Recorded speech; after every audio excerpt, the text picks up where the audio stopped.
Are you ready to use your eBay gift card but not sure how to redeem it?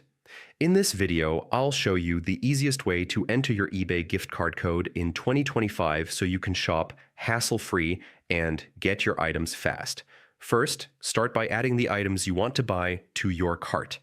Once your selection is ready, click Go to Checkout to proceed to the payment page.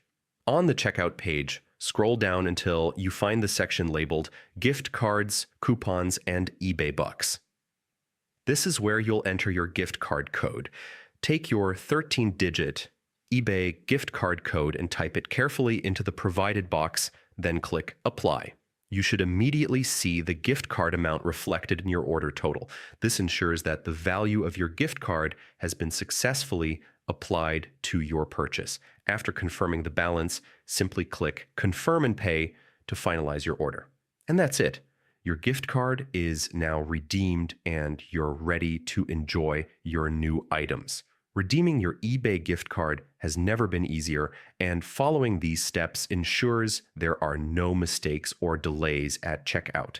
If you found this guide helpful, make sure to check out more tips to maximize your eBay shopping experience. Happy shopping!